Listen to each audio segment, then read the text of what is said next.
లలిత్ ఒక ఇంజనీర్. తను ఒక పెద్ద కార్ల కంపెనీలో పనిచేస్తాడు. Very good Lalit. నువ్వు చెప్పిన ఈ కొత్త పద్ధతి వల్ల మనకి చాలా లాభాలొస్తాయి. Thank you sir. Good work. Sir, నేను మీకు నా డ్రీమ్ ప్రాజెక్ట్ గురించి చెప్పాను, గుర్తుందా? అవునవును, నేను చాలా మందితో మాట్లాడాను దానికోసం. ఎవరైనా మనకి సహాయం చేయడానికి ఒప్పుకుంటే వస్తాను. నువ్వు పని మొదలు పెడదు గాని. Okay sir, thank you so much. Lalit dream project సూర్యకిరణాలతో నడిచే ఒక car. Kiran, the wonder car. గత 3 ఏళ్లుగా రాత్రంతా కష్టపడి లలిత్ ఈ వింత కార్ డిజైన్ అలాగే మిషన్ని తయారు చేశాడు. తనకి తన ఆవిష్కరణ మీద చాలా నమ్మకం ఉంది. అందుకే తనకున్న ఖాళీ సమయంలో తన డ్రీమ్ ప్రాజెక్ట్ గురించి మాత్రమే ఆలోచించేవాడు. కొన్నాళ్ల తరువాత, లలిత్, నువ్వు నీ డ్రీమ్ ప్రాజెక్టుని ఒక పెట్టుబడిదారుడి సమక్షంలో ఉంచాలి. ఇవాళ సాయంత్రమే. ఒకవేళ వాళ్ళకి నచ్చితే మనం ఇక పని మొదలు పెట్టొచ్చు. Great sir. ఈ మాట విన్న లలిత్ చాలా సంతోషపడ్డాడు. సాయంత్రం అయ్యింది. అప్పుడు ఆ పెట్టుబడిదారుతో తన మీటింగ్ మొదలైంది. ముందు లలిత్ వాళ్లకి డిజైన్లు చూపించాడు. ఆ తర్వాత మెకానికల్ డ్రాయింగ్స్. అయితే సార్, ఈ కార్ డెమో మోడల్ తయారు చేయడానికి నాకు కేవలం 6 నెలలే పడుతుంది. ఆ తర్వాత ఇది మార్కెట్లో బీభత్సం సృష్టిస్తుంది. లలిత్, నీ ఐడియా నాకు బాగా అర్థమైంది.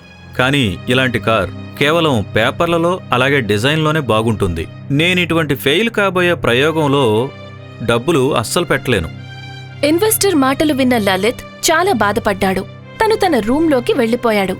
కాసేపటి తరువాత లలిత్ బాస్ తన దగ్గరికి వచ్చారు. బాధపడకు, ఇతను కాకపోతే మరొకరొస్తారు. మనకి తప్పకుండా ఇన్వెస్టర్ దొరుకుతాడు. అలాగే సార్. ఆ విధంగా లలిత్ కంపెనీలో పనిచేస్తూనే ఉండేవాడు. అలాగే ఇన్వెస్టర్ కోసం ఎదురు కూడా చూస్తూ ఉండేవాడు. సమయం గడిచిపోయింది. మరో సంవత్సరం గడిచిపోయింది. ఇవాళ లలిత్ చాలా దిగులుగా ఉన్నాడు. తన డ్రీమ్ ప్రాజెక్ట్ ఇంకా మొదలు కూడా కాలేదు. దీనికన్నా నేను ఏదో గ్యారేజ్లో పనిచేస్తుంటే బాగుండేది. ఇక ఖాళీ టైంలో నా కిరణ్ని, నా వండర్ కార్ని తయారు చేసుకునేవాణ్ణి. ఈ పాటికి అది రెడీ అయిపోయేది కూడా. ఇక లలిత్ నిర్ణయించుకున్నాడు. మరుసటి రోజు తను తన ఉద్యోగానికి రాజీనామా చేసేశాడు. వెళ్లి ఒక చిన్న గ్యారేజ్లో ఉద్యోగం వెతుక్కున్నాడు. బాబూ, నువ్వో ఇంజనీర్వి. ఇక్కడెందుకు పనిచేయాలనుకుంటున్నావు? ఎందుకంటే నాకొక కల ఉంది, ఒక వండర్ కార్. నేను దాన్ని వీలైనంత త్వరలో తయారు చేద్దామని అనుకుంటున్నాను. సరేలే. లలిత్ ఆ గ్యారేజ్లో ఉద్యోగం మొదలుపెట్టాడు. తను ఉదయం అక్కడ కారు రిపేర్లు చేసేవాడు. ఇక రాత్రుళ్ళు 2-3 గంటలు తన డ్రీమ్ కార్ను తయారు చేయడానికి కష్టపడేవాడు. లలిత్ సంతోషంగా ఉన్నాడు. తన కల నిజం కాబోతోందని అనుకున్నాడు. ఇలా చేస్తూ చేస్తూ 8 నెలలు గడిచిపోయాయి. లలిత్ వండర్ కార్ త్వరలోనే నడవబోతోంది. ఇప్పుడు తను అర్ధరాత్రి దాకా ఆ కార్ పనులే చేసేవాడు. అంతే, ఇంక 2 వారాల తర్వాత లలిత్ వండర్ కార్లో తాళం పెట్టాడు. ఇక అంతే, ఆ వండర్ కార్ స్టార్ట్ అయిపోయింది. వండర్ కార్కి పైన ఒక సోలార్ ప్యానెల్ ఉంది. అది సూర్యరశ్మిని పవర్గా మార్చేసేది. ఇవాళ లలిత్ ఆనందానికి అవధుల్లేవు.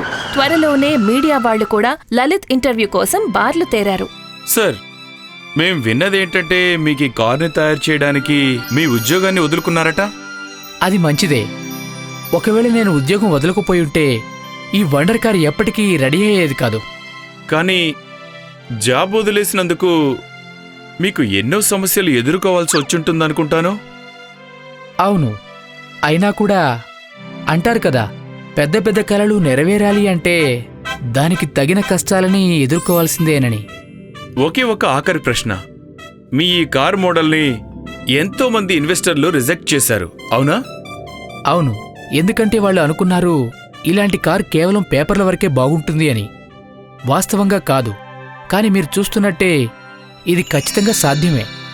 లలిత్ తన గెలుపుకి ఎంతో సంతోషంగా ఉన్నాడు. మరుసటి రోజు లలిత్ ఇంటికి ఆ ఇన్వెస్టర్ వచ్చాడు. లలిత్, నువ్వు చేసి చూపించావు. నేనిది జరుగుతుందని అస్సలు అనుకోలేదు. నువ్వు చాలా తెలివైనవాడివి. Thank you sir. నువ్విప్పుడు ఎలాగో సాధించావు కాబట్టి మనం కాంట్రాక్ట్ చేసుకుందాం. ఈ వండర్ కార్ని బోలెడు కార్లుగా మార్చేద్దాం. వద్దు సార్, దాని అవసరం లేదు. నేను ఇంతకుముందే ఈ కార్ డీల్ జపనీస్ కంపెనీతో చేసేశాను. ఏంటి?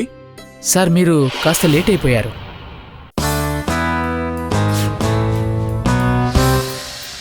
పట్నంలో ఉంటున్న పోపట్లాల్ ఒక పక్షుల వ్యాపారి.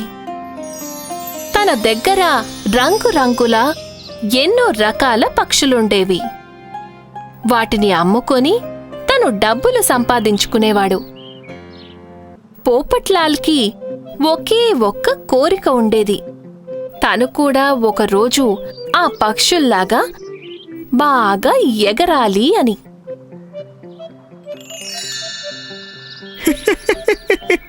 నాకు కూడా ఒకసారి ఎగిరే అవకాశం దొరికితే చాలా బాగుంటుంది.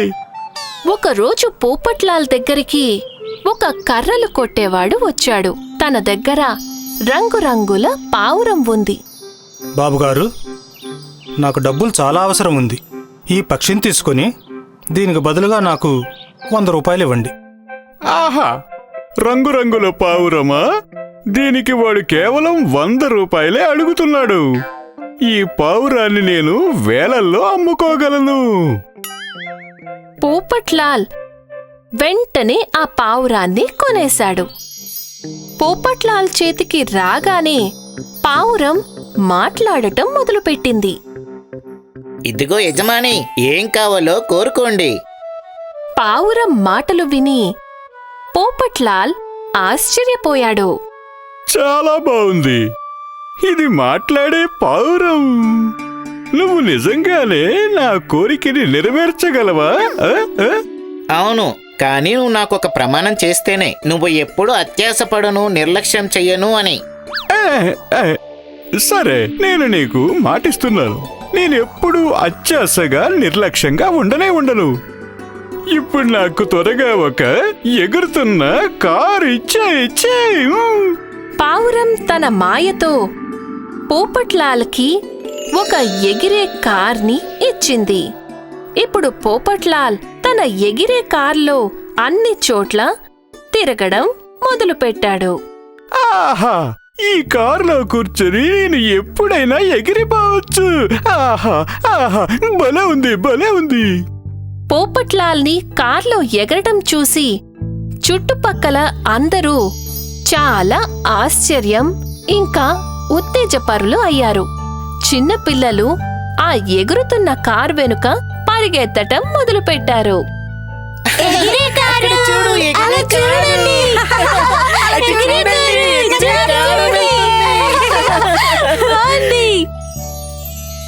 అక్కడ ఉన్న వాళ్ళందరూ పోపట్లాల్ కార్లో కూర్చోవాలని కోరుకున్నారు.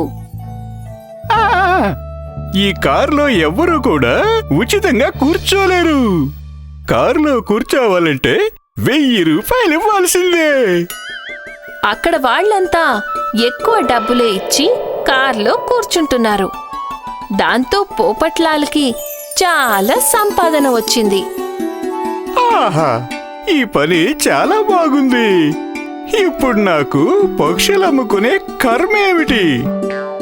నేనిలా అందరినీ ఎగిరే కారులో ఎక్కిస్తూనే చాలా ధనవంతుడైపోవచ్చు. అత్యాశపడి తను ఇది కూడా మర్చిపోయాడు. తన కొట్టులో బోనుల్లో ఉన్న పక్షులు చాలా రోజులుగా తిండి తిప్పలు లేకుండా ఉన్నాయి అని. మెల్లిమెల్లిగా తన కొట్లో ఉన్న పక్షులు చనిపోయాయి. అలాగే ఒకరోజు ఆ రంగురంగుల మాయా పావురం కూడా చనిపోయింది. ఇక అదే క్షణం ఎగురుతున్న కారు కూడా ఎగరడం ఆగిపోయింది. ఓరి దేవుడా, కాపాడు! దాంతో పోపట్లాల్ కార్ డబ్బుమని నేల మీదకొచ్చి పడింది. నా కారు పడిపోయింది. అయ్యో, నా కారు ఎందుకు ఎగరడం లేదు? దీనికేమైంది? వెళ్ళి ఆ మాయా పౌరాన్నే అడగాలి. పోపట్లాల్ తన కొట్టుకు వెళ్ళగానే చనిపోయిన పక్షులను చూసి తనకి తను చేసిన తప్పు తెలిసొచ్చింది. మాయా పౌరం నిజమే చెప్పింది. అత్యాస ఇంకా నిర్లక్ష్యం చెయ్యొద్దని. కాని ఆఖరికి వాటి ఫలితం తప్పుగానే ఉంటుంది.